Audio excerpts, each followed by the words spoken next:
осы кезде мына қазан революциясын ақпан революциясын өттік қой, қос үкімет орнады, иә. Уақытша үкімет пен негізгі кеңес үкіметінің арасындағы азамат соғысында Қазақстан әрине бар. Міне осы тақырыпты талдаймыз. Жалпы азамат соғысы Ресейде болған жылдар 1918-1920 жылдарды қамтыған еді. Кеттік ендеше. Енді жалпы бұл уақытта негізінен бүкіл қазақ жерінде кеңестердің большевиктенуі басталды. Бұл дегеніміз қалай? Яғни олар уақытша үкімет пен кеңес үкіметі по факту бірге қос үкімет болып басқарып тұрғанымен, большевиктік жақ кішкене өзінің басымдылығын көрсете бастады десек болады. Олар өздерінің адамдарын жіберіп, Қазақстан территориясында үлкен насихаттық істермен айналысты. Насихаттау істермен айналысты, яғни олар бүкіл Қазақстан жерінің кеңестенгенін және большевиктенгенін қалады. Қазақстан жеріндегі тұрақты тіректері арқылы осындай үгіт насихатты жүргізіп отырды. Сәйкесінше бүкіл қазақ жерінде кеңестердің үлкен большевиктену процесі басталған болады. Ендеше негізгі оқиғамызға келейік. Бізде ақпан қазан революциясы деп атамыз ғой, иә. Енді екеуінің айырмашылығын білейік. Бізде мысалы ақпан революциясы ол 1917 жылдың басында 27 ақпанда орын алған еді. Бұл бойынша не істеді? Бұл бойынша біз монархияны құлаттық. Монархия құлады. Одан кейін қос үкімет орнады. Осы мәселелерді талдаған болатынбыз. Ал 1917 жылы 25 қазанда оқушылар, 1917 жылы 25 қазанда бізде қазан революциясы болып өтті. Қазан революциясының негізгі мәселелері қандай? Яғни әскери революциялық комитет мына кеңес үкіметімен мына жерде мысалы уақытша үкімет, мына жерде кеңес үкімет тұр ғой, екеуі қосарланып бүкіл мемлекетті басқарып тұр. Мына кеңес үкіметінің негізгі органы әскери революциялық комитет уақытша үкіметтің жойылғандығын, яғни құлатылғандығын жариялайды автоматически түрде. Енді үкімет кімге қалады? Үкімет мына жердегі халық комиссарлар кеңесі, ХКК деген жазып алыңыздар, бұл бізде халық комиссарлар кеңесі.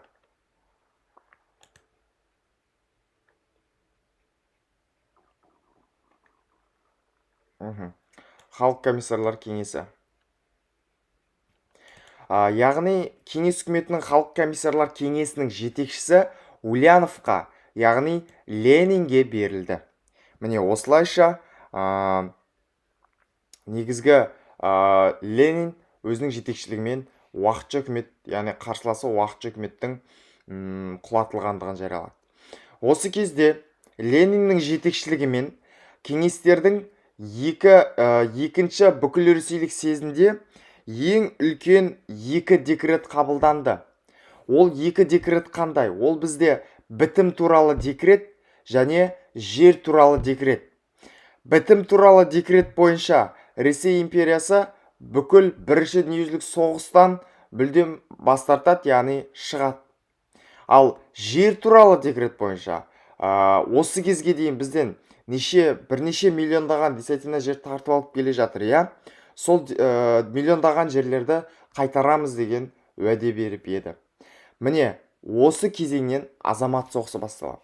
Яғни мына жерде 1917 жылы 25 қазанда кеңес үкіметі уақытша үкіметтің құлатылғандығын жариялады, иә. Енді уақытша үкімет не істейді? Мына жаңағы уақытша үкіметтің осы билікті сақтап қалғысы келетін тұлғалары кеңес үкіметіне қарсы соғысты бастайды. Міне дәл осындай темппен бізде азамат соғысы басталып кетеді. Кеттік. 1917 жылы қараша. 1917 жылы бізде қарашада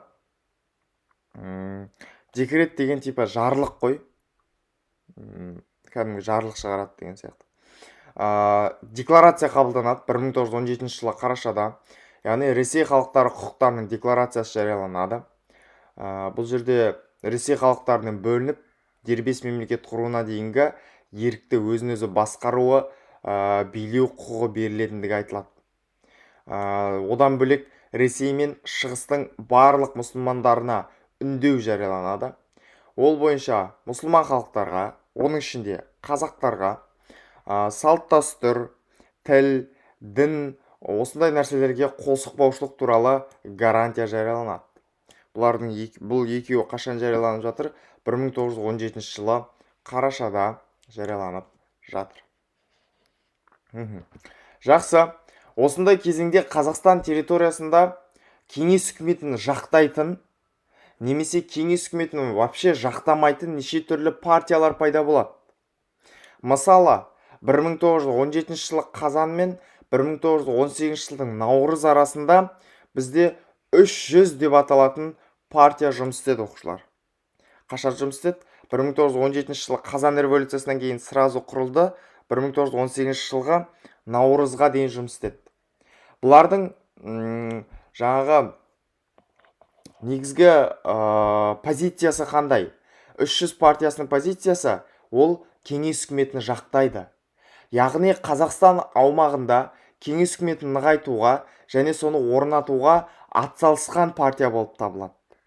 300 партиясы. Қалай құрылды? 1917 жылы 17 қарашада, 17 қарашада Мұқан Айтпенов деген кісінің жетекшілігімен 300 партиясының негізі қаланды. Бұл 300 партиясының жетекшісі Мұқан Айтпенов кейіннен оның орнына Көлбай Тоғысов келеді. Көлбай Тоғысов келгеннен кейін бұл партия по полной программа кәдімгі кеңес үкіметінің жағында қызмет етеді. Енді осы кезде қарапайым халық түсіне алмай жатыр. Кеңес новыйдан келіп жатырған үкімет ол жақсы үкімет пе немесе жаман үкімет пе? Біз уақытша үкіметтен қалған, яғни большевиктерді, кеңес үкіметін құлатқысы келетіндердің, яғни ақтардың жағында боламыз ба, немесе қызылдардың жағында болып кеңес үкіметін орнатамыз ба? Қайсысы жақсы? Яғни халық екіге бөлініп кетті. Біреуі ол кеңес үкіметін вообще жақтамайтындар, екіншісі осы үкіметті жақтап орнатқысы келетіндер. Міне, қарапайым халықтың жағдай осындай түсініксіз жағдайда қалып қойды десек болады. Міне, осылайша бізде азаматтық соғыс басталып кетті. Азаматтық соғыстың хронологиясы 1918-1920 жылдар. Енді басталу процесіне келейік. Жалпы азаматтық соғыстың басталған уақыты бұл 1918 жылғы көктемге сәйкес келеді. 1918 жылғы көктемде басталды. Жаттап алыңыздар, 1918 жылы 25 мамырда Чехословак корпусы оқиғасы болып өтті. Бұл қалай? Енді осы жерде біз үлкен терминді айтамыз, интервенция деген терминді айтамыз. Интервенция. Шетел интервенциясы болып өтті осы жерде. Бұл дегеніміз не? Яғни, мына Чехословак корпусының маңайында кеңес үкіметін орнатқысы келіп қимылдап жатқан жаңағы большевиктердің, яғни қызылдар мен ақтардың арасында кішігірім соғыс болған тұғын. Сол соғысқа Антанта мемлекеттері Ресей кеңес үкіметіне мүлдем ескертпей ақтардың жағына шығып, кеңес үкіметін жойып тастағысы келді. Именно қай мемлекеттер, яғни Англия және Франция мемлекеттері мүлдем ескертпеді. Сөйтті де бұлар кеңес үкіметін неге тұншықтырғысы келіп жатыр? Өйткені кеңес үкіметінде Ресейде өте ірі екі революция болып өтті. Ақпан революциясы бірнеше ғасыр бойы өмір сүріп келе жатқан монархияны құлатып тастады. Қазан революциясы уақытша үкіметті құлатып тастады. Бұндай революцияны басқа халық естісе, анау Ресейде жасап жатыр екен ғой, біздің де қолымыздан келеді деп, басқа мемлекеттерде революцияға шығуы мүмкін. Сондықтан бұны тұншықтырып тастағысы келді. Яғни, бірінші мемлекеттің екінші мемлекетке мүлдем ескертусіз ішкі істеріне араласуы бұл бізде интервенция деп аталады, оқушылар. Жаттап алыңыздар. Енді Чехословак корпус оқиғасы болып өтті. Яғни ақтар Антантаның қолдауымен не істеді? Олар Орал, Семей, Петропавл, Ақмола, Қостанай қалаларын толықтай ақтардың жағына шығарып алды. Одан кейін жалпы кеңес үкіметіне қарсы казактар, кезіндегі казактар да шыға бастады. Мысалы, кеңес үкіметіне қарсы атаман Дутов деген казактардың оларда басшысына атаман деп атайды. Атаман Дутов не істеді? Орал мен Орынбор казактарын біріктіріп қарсы көтеріліске шықты. Олар солтүстік Қазақстан, орталық Қазақстан, шығыс Қазақстан территорияларын өзіне иемденіп алды. Одан кейін большевиктер, осы кезде большевиктердің жағдайы қандай болды? Яғни 1918 жылдың жазында большевиктердің қолында қандай жерлер қалды? Большевиктердің қолында Жетісу, Сырдария, Торғайдың кішкентай бір бөлігі және батыс Қазақстандағы Бөкей ордасы ғана большевиктердің қолында. Қалғанның барлығы мына атаман Дутов деген сияқты ақтардың қолына өтіп кеткен еді. Міне осындай нәрсе. Жақсы, әрі қарай жалғастырайық. Бұл соғыс міне на картинкадан көрсеңіздер болады. Қызылдар, яғни большевиктер мен ақтар, то есть меньшевиктердің арасындағы азамат соғысы. Дұрыстап түсініп алыңыздар. Енді осы кезде ақтар дальше больше қозғалады. Жалпы бұл азамат соғысының негізгі ошағы қай жер? Яғни алғашқы пайда болған ошағы қай жер? 1917 жылы қараша айында Орынбор қаласында азаматтық соғыстың алғашқы ошағы қалыптасты. Яғни сол жерде ең алғашқы жаңағы соғыс өрті тұтанды десек болады. Енді кейін осы ақтар мен қызылдардың кескілескен шайқастары Оралда, Жетісуда қалыптаса бастады. Осы кезде Омбы қаласының маңайында адмирал Колчак, яғни осы ақтардың жетекшісі адмирал Колчак не істеді? Олар уақытша Сібір үкіметі деп аталатын үлкен үкіметтің негізін қалады. Қай жерде негізін қалады? Омбыда. Кім? Адмирал Колчак. Осылайша солтүстік Қазақстан және солтүстік шығыс Қазақстан бұл ақ гвардияшылардың негізгі центральный ошағына, центрына айналды десек болады.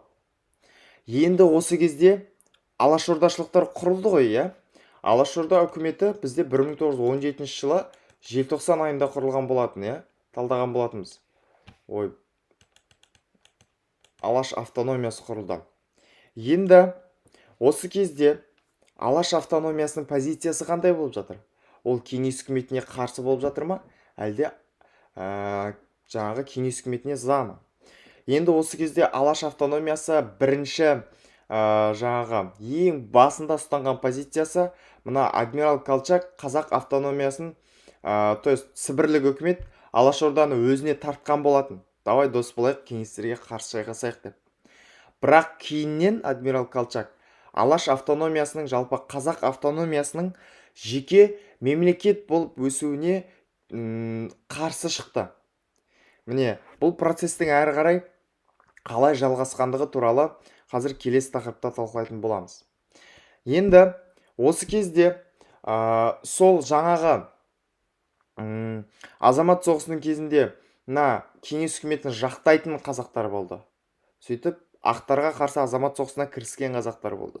Солардың ішінде әскер бөлімдерін құруда, халық арасында ұйымдастыру және тәрбие жұмыстарын жүргізуде жетекші орындарды иемденген ол бізде Әлібей Жангелдин, Арғыншиев, Ораз Исаев, Масанчи, Розбақиев деген сияқты тұлғаларымыз жергілікті қазақ жастарын жаңағы соғыс өнеріне баулып, әскери бөлімдерді құруда жетекшілік еткен болады.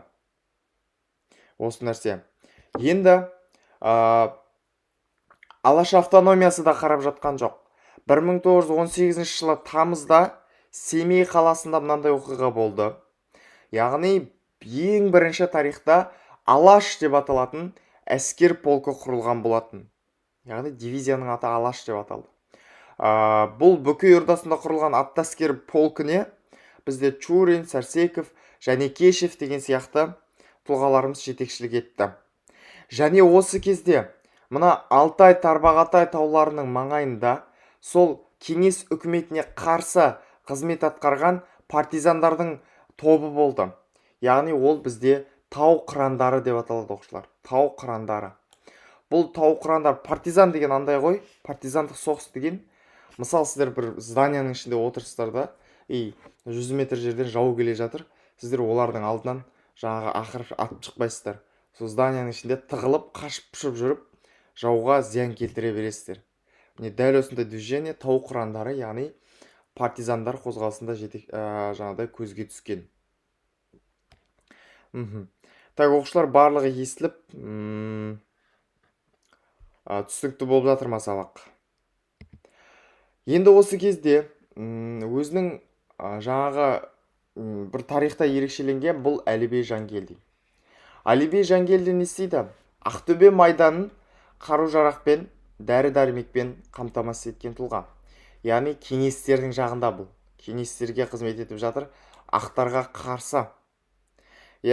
Осылайша 1919 жылы жазда оқушылар, 1919 жылы жазда бағанағы уақытша Сібір үкіметінің негізін қалаған Колчактың армиясы жеңіліске ұшырайды.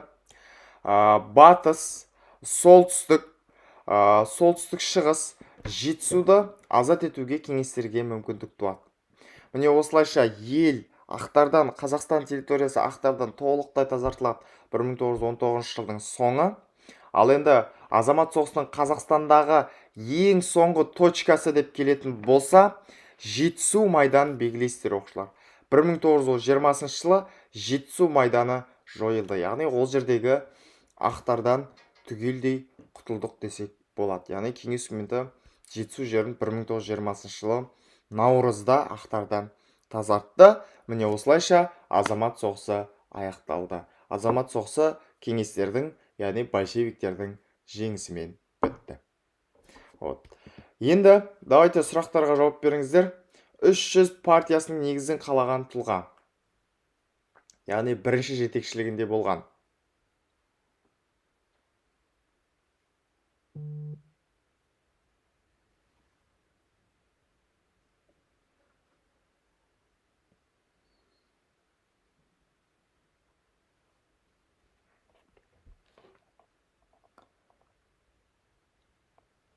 Так, Д дейді, дұрыс айтасыздар, Мұхан Айтпенов, потом оның орнына Көлбай Тоғысов келген еді. Жауабы бізде Д. Жақсы. Қазақстан азамат соғысының соңғы майданы 1920 жылы. Қазақстандағы соңғы майдан.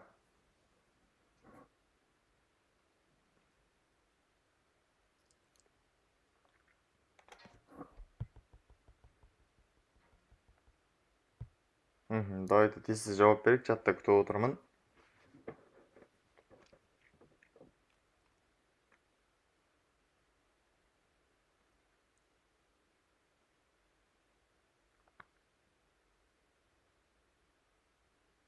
Дұрыс айтасыздар. Әрине бұл бізде Жетісу майданы. Келесі. Сонымен келесі маңызды тақырып бұл Қазақстандағы ұлттық автономиялар. Оқушылар, сіздерге азамат соғысына байланысты мәселелер, қай жақпен соғысып жатыр, жеңімпаз кім, барлығы түсінікті ме? Жеткілікті деңгейде түсіндіре алдым ба? Егер барлығы идеальный болатын болса, мына тақырыпқа ауытқи берсек.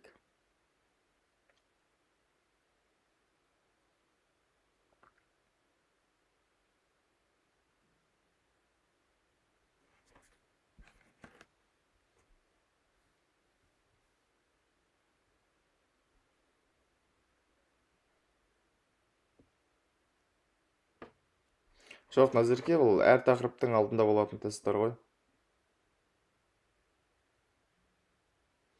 Ақтар деген кім жақта дейді.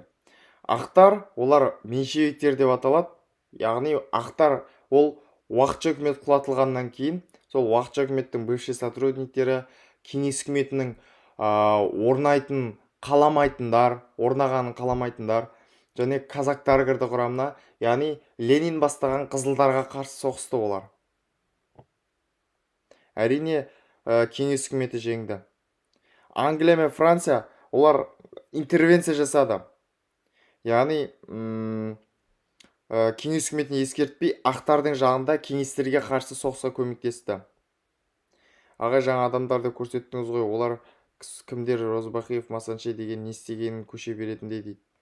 Олар сол кеңес үкіметінің жағында әскер дайындауға көмектесті.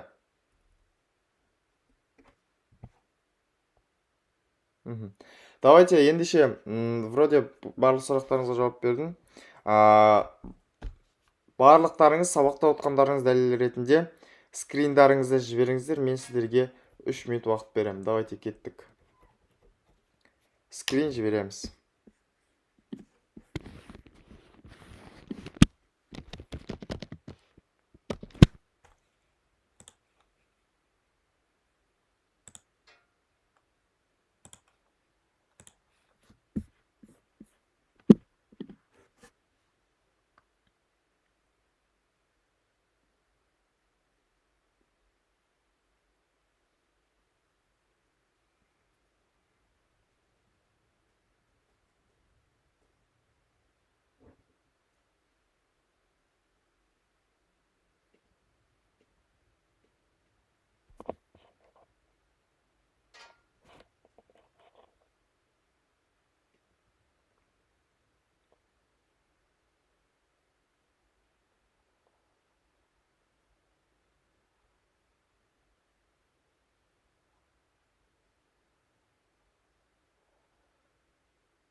Жақсы, Мақпал, өзің қалайсың?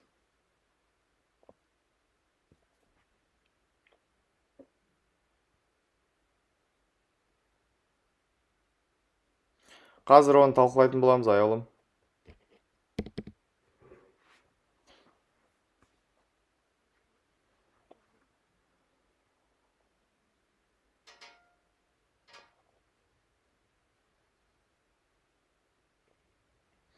Бір минут уақыт қалды, оқушылар, тездетеміз.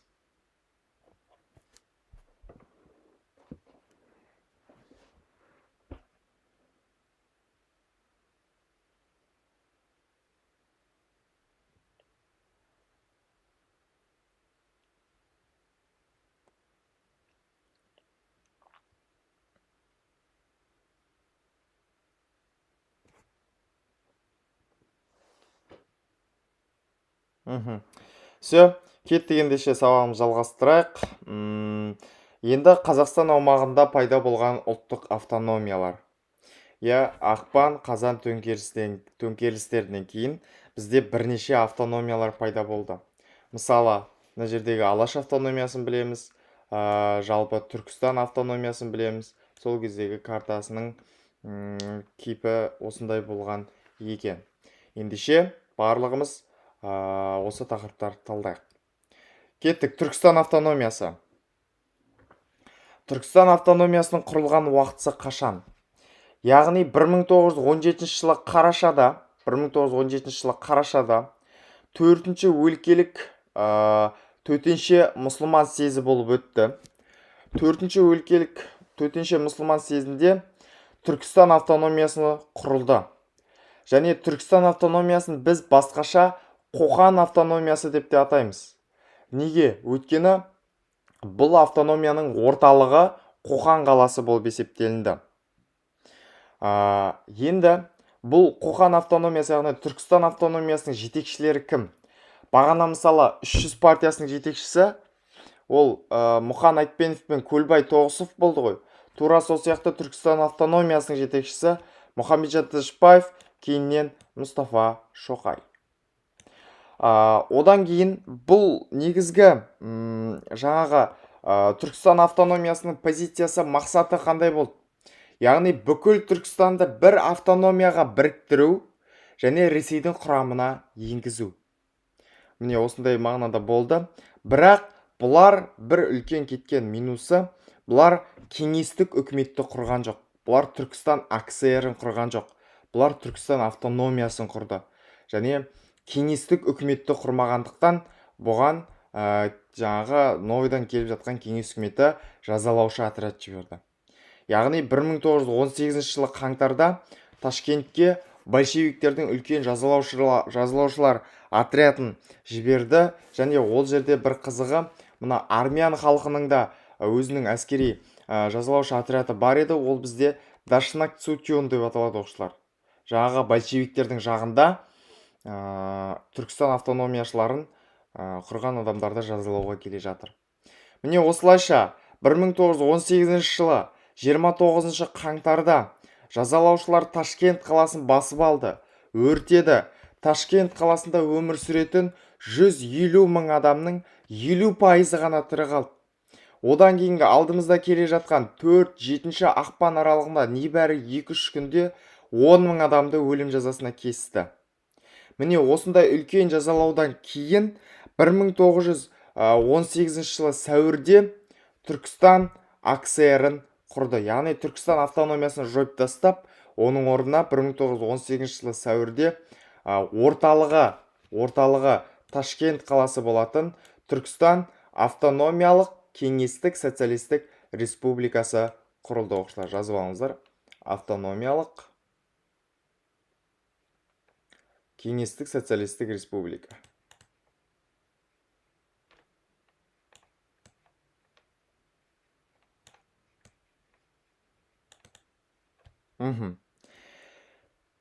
Так. Жақсы. Міне осылайша Түркістан автономиясының негізгі мәселелері осы. Сол кездегі Түркістан автономиясының территориясы десек болады. Біздің Жетісудағы көптеген территорияларымыз осы Түркістан автономиясының Түркістан АКСР-ның құрамына кірген еді. Түркістан АКСР қашан құрылды? 1918 жылы сәуірде құрылды.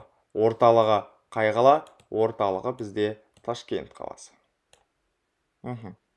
Автономия деген жеке мемлекет деген мағынаны білдіреді ғой. Жеке мемлекет өз ішкі істерін өздері жүргізеді, бірақ бір мемлекетке бағынышты. Осылай нәрсе. Жақсы, кеттік, әрі қарай жалғастырайық. Келесі енді Алашорда үкіметі. 1917 жылы желтоқсан. Алаш партиясының екінші жалпы қазақ съезі болып өтеді. Сол жерде Алашорда үкіметі құрылады. Яғни уақытша халықтық кеңес құрылады. Бұл Алашорда автономиясының құрамына бізде жалпы Бөкей ордасы, Орал, Торғай, Ақмола, Семей, Закаспий, Алтай облысында қазақтар тұратын жерлер кіргізіледі. Және Алаш автономиясының, Алашорда үкіметінің ең алғашқы орталығы ол бізде Семей қаласы, оқушылар. Семей қаласы. Және бұл Алашорда үкіметіне 15 мүше тағайындалады. Яғни әр облыстан 7 адамнан кандидаттыққа ұсынылады. Сайлауға кандидаттар түседі. Және осы Алашорда үкіметін басқаруға жаңағы ұмтылғандар, яғни сайлауға кандидаттыққа түскендер, олар бізде Құлманов, Тұрлыбаев және Әлихан Бөкейхановтар болды. Негізгі дауыс жинау нәтижесінде Әлихан Бөкейханов 40 дауысты иемденіп, Алашорда үкіметінің төрағасы атағын алды. Орталығы Алаш қаласы, яғни Семей қаласы. Енді Алашорда үкіметі неше түрлі бөліктерге бөлінді. Мысалы, батыс бөлімнің төрағасы Алашордашылықтардың Жақанша Досмұхамедов болды.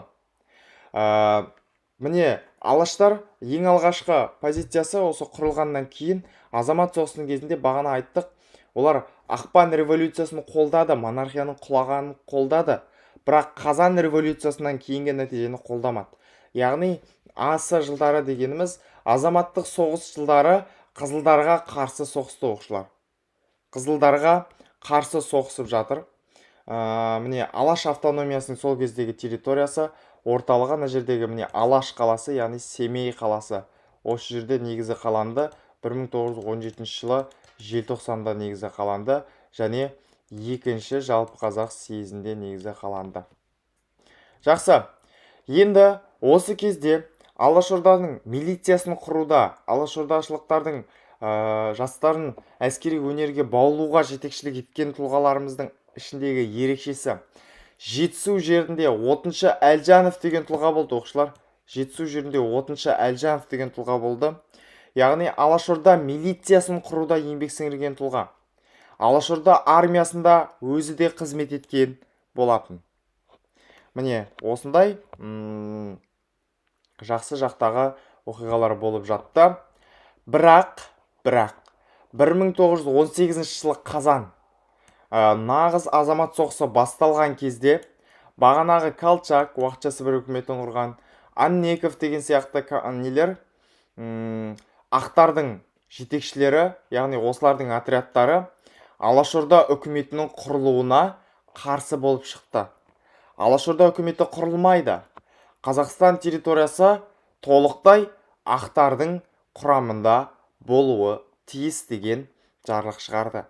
Және бұл негізгі алашордашылықтардың позициясына сәйкес келмейді.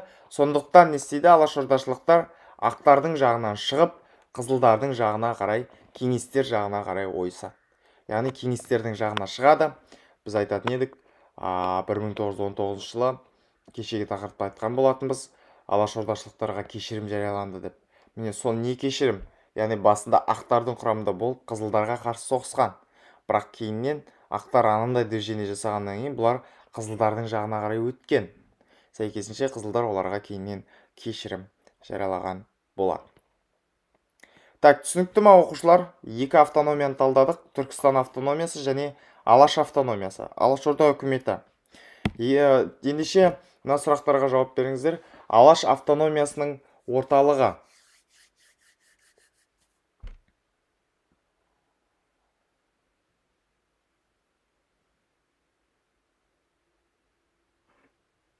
Так, давайте тездетейік.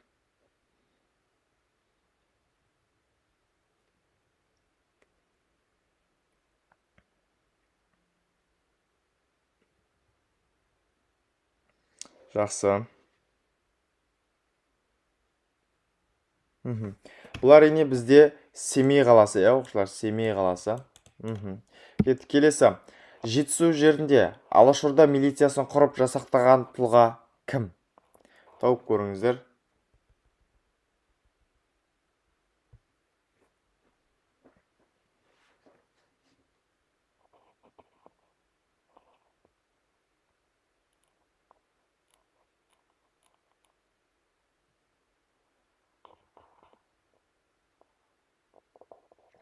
Так, давайте тездеп жауап берейік. Бұл әрине бізде Отыншы Әлжанов, оқушылар. Орынборда екінші жалпы қазақ съезі өтті, яғни Алашорда үкіметі құрылды. Ол бізде қашан? Ол бізде 1917 жылға желтоқсанда. Жауабы В болады. Кеттік. Сонымен бізде келесі соңғы тақырып. Бұл жерде біз уже Қазақ АКСР-ын құрамыз. Қазақ АКСР дегеніміз не? Бұл бағанағы айтқандай Түркістан АКСР сияқты автономиялық, кеңестік, социалистік,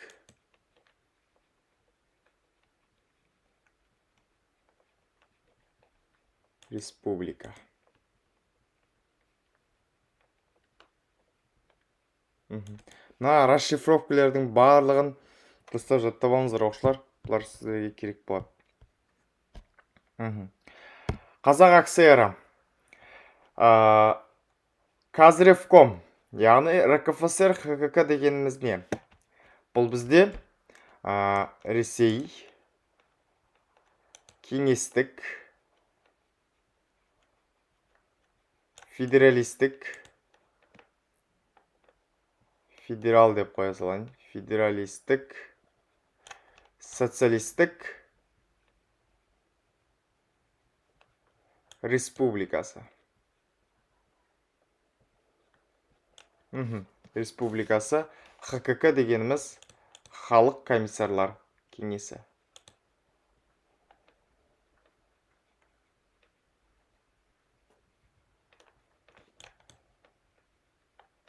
менде планшет болмай тұр, кешірім сұраймын. Міне, яғни Қазревком дегеніміз ана жердегі алдын ала барлығын біліп алайық. Бұл Қазақ революциялық комитет.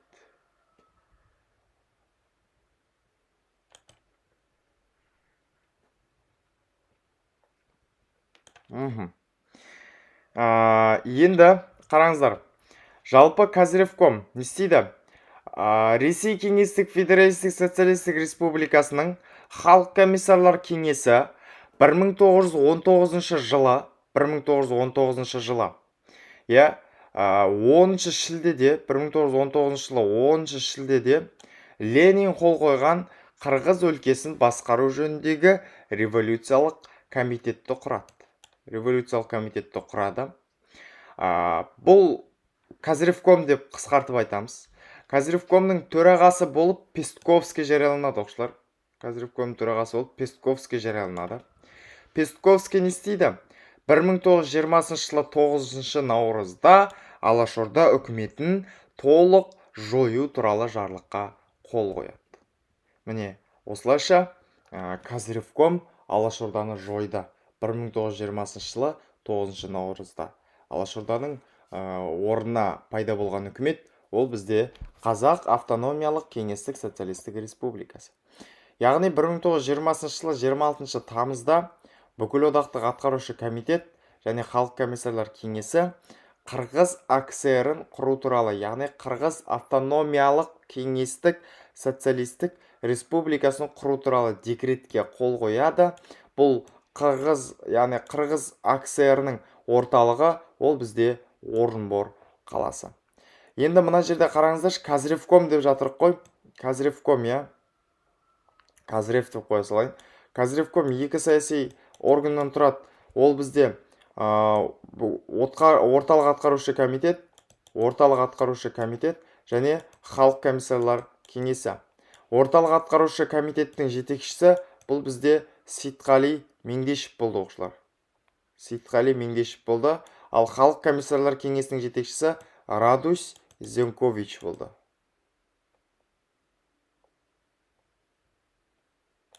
Міне, осындай нәрсе.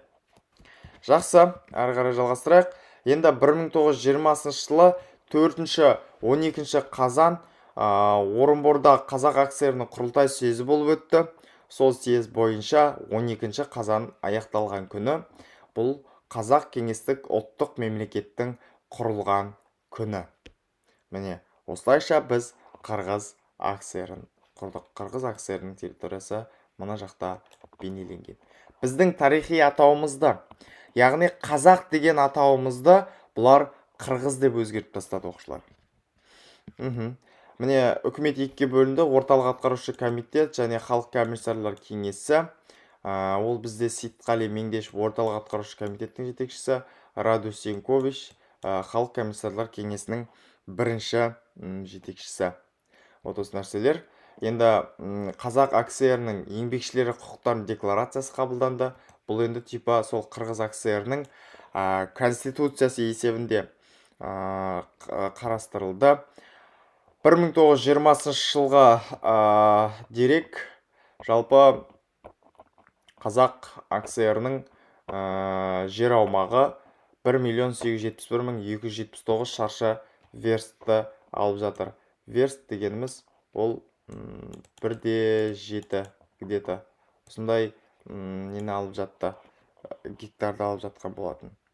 Жақсы, енді қазақ жерінің біріктірілуі, оқушылар, ең соңғы өте маңызды момент десек болады. Қазақ жерінің біріктірілуі бұл қалай? Енді біз нені біріктіріп жатырмыз? Мысалы, Түркістан АКСР орында, өзінің орында тұр. Қырғыз АКСР құрылған кезде біздің мына Жетісу, Сырдария, мына жердегі Балқаш, көп деген жерлер, Арал дегеннің көп деген жерлері Түркістан АКСР-ның құрамына кетіп қалды. Қырғыз АКСР біраз жерден айырылып қалды.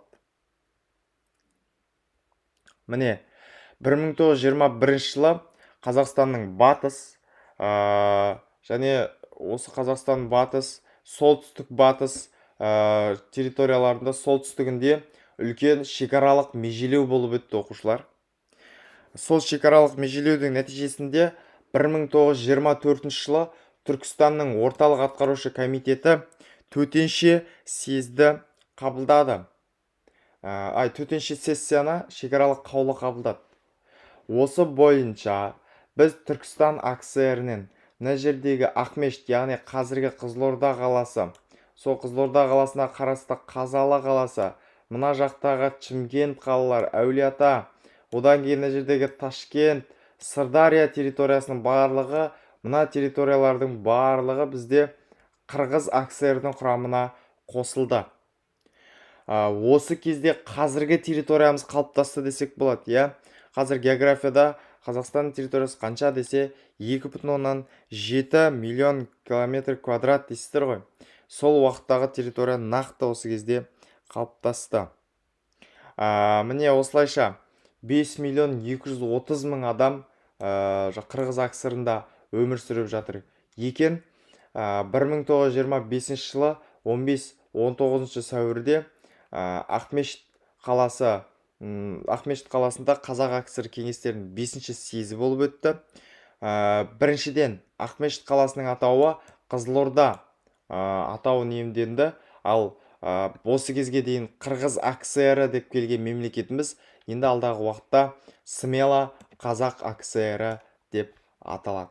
Енді Қырғыз АКСР құрылған кезде бұл уақытқа дейін 1920-24 жылдары Қырғыз АКСР-ның бағана айтқан астанасы Орынбор қалатын болса, осы оқиғадан кейін 1925-1929 жылдар аралығында бізде осы Қызылорда қаласы Астана қызметін атқарады. Және ал бағанағы Алашорда үкіметінде Астана қызметін атқаратын ол Алаш қаласы, яғни Семей қаласы екен. Міне оқушылар, осылайша біз өзіміздің мемлекетімізді толықтай біріктірдік десек болады. Хоть автономия болып қалсақ та, өз территориямызға жаңағы хотя бы өз мемлекетімізді құрдық оқушылар. Кімдердің арқасында? Әрине алашордашылықтардың арасында. Сонымен оқушылар, сіздерге сабақ түсінікті ме? Түсінбей отқан жерлеріңіз бар ма? Давайте сұрақ жауап өткізейік. Бізде әлі уақыт бар. Білмей отқан сұрақтарыңыз болса, сұрап алсаңыздар болады.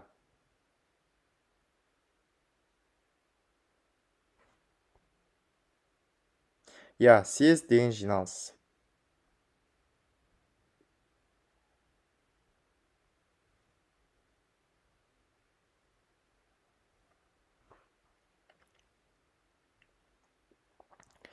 Давайте өткен тақырыптар бойынша, осы өтетін тақырыптар бойынша қандай сұрақтарыңыз бар? Қойып алсаңыздар болады.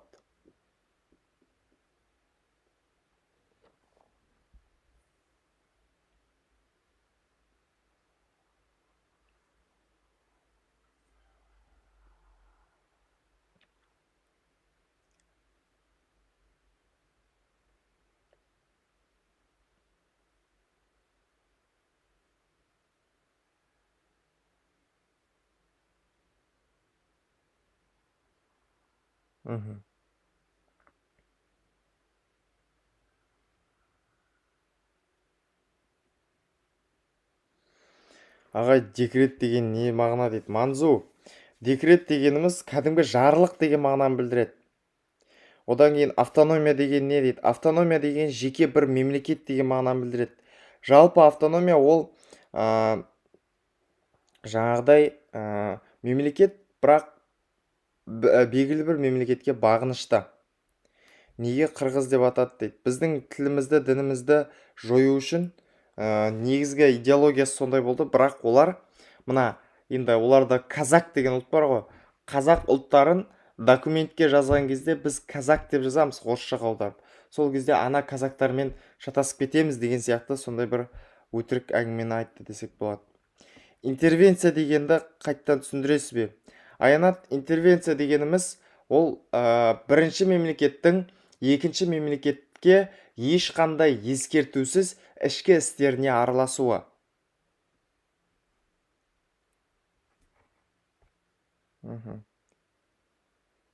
Так. Жақсы, басқа қандай сұрақтарыңыз бар? Давайте қойып алыңыздар. Өткен тақырыптар бойынша. Қазақ зиялылары өздерінің мақалаларын қай ұлттың газеттеріне шығарды? Қазақ емес пе, бірақ татар болды дейді. Қазақ емес, татар ұлтының ұлттық газеттеріне де шығарып тұрған. Жауабы татар болады.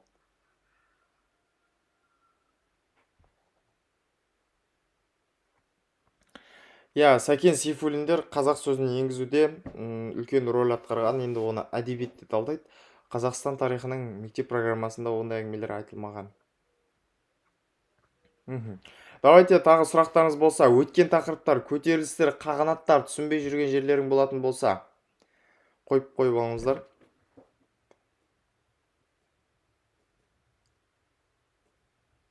Чатпен шамалы жұмыс жасап жіберейік.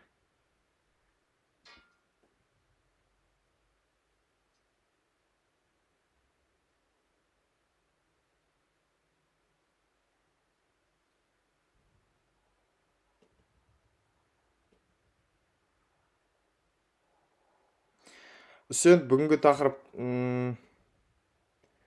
кешіңіз Ұлжалғас Үсен, бүгінгі тақырып итак күрделі болды. Сондықтан бүгін нұсқа талдау жүргізбеймін. Міндетті түрде 100 дата жаттау. 100 дата уже сіздерге оңай, жартысынан көбісін біліп алдыңыздар уже.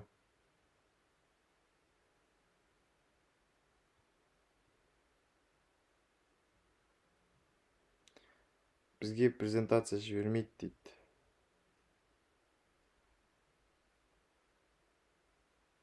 Мен басында тақырыптарды түсінбей қалдым. Бір көтерілістер болды ғой, хандар болған кезін дейді. Так, Аяжан, сіз жаңа неге кіресіз? Жеке, то есть сайтқа кіресіз, сол жерде барлық тақырыптардың видео сабақтары бұрын өтілген барлығы тұр. Соны қарап алсаңыз болады.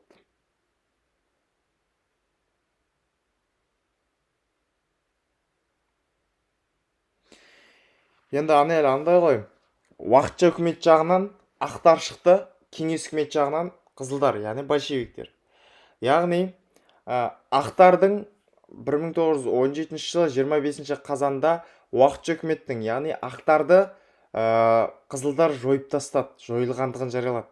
Осылайша кеңес үкіметінің құрылғанына қарсы болатын топтардың барлығы меньшевиктердің, яғни ақтардың жағына барып шықты.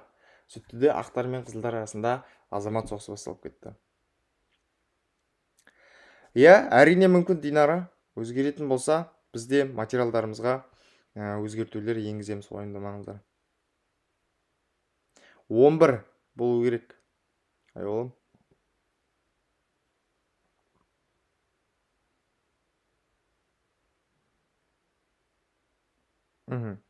Все, барлығы түсінікті болатын болса, давайте келесі прямой эфирде кездескенше сау болыңыздар. Сау оқыңыздар, жаттаңыздар, ешқашан шаршамаңыздар.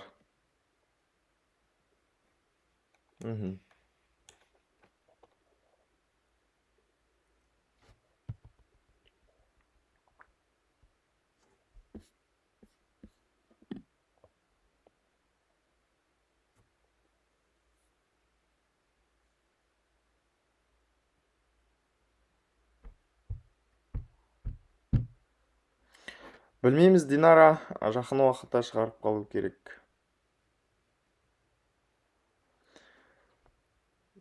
Кей деректердің керегі жоқ, мектеп программасында 18-20 деп тұр. Сондықтан 18-20 деп сақтай беріңіздер. Все, давайте.